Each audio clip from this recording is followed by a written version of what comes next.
పరిశుద్ధుడైన తండ్రి చెప్తున్నాడు, దేవుని యొక్క కార్యమును అశ్రద్ధగా చేయవాడు శాపగ్రస్తుడు అని చెప్పాడు.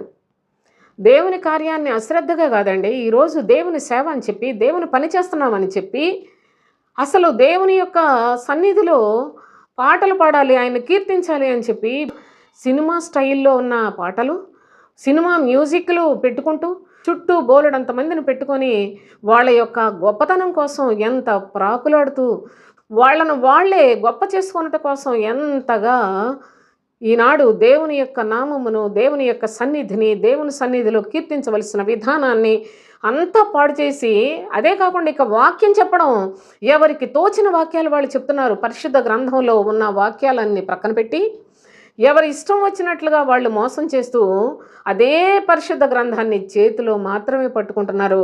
వారి పెదవులతో మాట్లాడుతున్నారు, కానీ వారి హృదయములలో దేవునికి చోటు లేని వారు ఈనాడు బోధకులైపోయారు.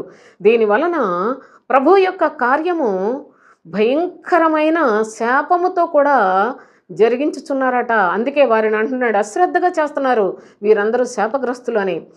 చూడండి, రక్తము ఓడ్చకుండా ఖడ్గము దూయివాడు శాపగ్రస్తుడు అన్నాడు. అనగా వాక్యం చెప్తారు, కానీ మనుషుల యొక్క హృదయాలలో మార్పు రాదు. ఎన్ని సంవత్సరాలు చర్చికి వెళ్ళినా లోకస్తులాగే బ్రతికే బ్రతుకు. ఇలాంటి సేవ చేసేవాళ్ళు కూడా చాలా శాపగ్రస్తులు. ఇట్టి వాక్యాలకు కట్టుబడి ఇదే సర్వస్వం అనుకొని మోసపోతున్న వారందరూ కూడా ఆ శాపములో పాలివారులు అయిపోతూ ఉన్నారు.